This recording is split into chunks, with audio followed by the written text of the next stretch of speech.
السلام علیکم ورحمۃ اللہ۔ حضرت صاحب کیسے آپ؟ ٹھیک ہے حضرت صاحب۔ بات یہ ہے کہ انڈر شیپ جو ہوتی ہے سنا کہ 40 دن تک گنجائش ہے، لیکن اگر بندہ 1 مہینے بعد کرتا ہے یا 40 دن بعد کرتا ہے تو اس میں سے کچھ بال رہ جاتے ہیں، نہیں اترتے، کچھ رہ جاتے ہیں نیچے اوپر کہیں بھی انڈر شیپ میں، باقی اتر جاتے ہیں۔ تو اب 10 مطلب 30 دن بعد کی تو 10 مطلب کہ بال رہ گئے، بائی چانس بتا رہا ہوں نیچے کہیں بھی۔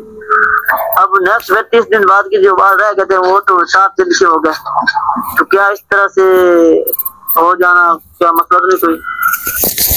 جی وعلیکم السلام ورحمۃ اللہ وبرکاتہ۔ زیر ناف بال جو ہے وہ آپ نے صاف کی ہیں، لیکن کچھ بال باقی رہ گئے ہیں، ان کو 40 دن سے اوپر گزر گیا تو کیا اس صورت میں گناہ تو نہیں ہوگا؟ یہ محترم جان بوجھ کر تو ایسا نہیں کرنا چاہیے، مکمل صفائی کرنی ہوگی۔ اگر کچھ بال رہ چکے ہیں، 1 2 4 بال رہ چکے ہیں، تو 40 دن سے اگر وہ تجاوز کر چکے ہیں، لا علمی کی بنیاد پہ وہ رہے ہیں، تو ایسی صورت میں آپ گناہگار نہیں ہوں گے۔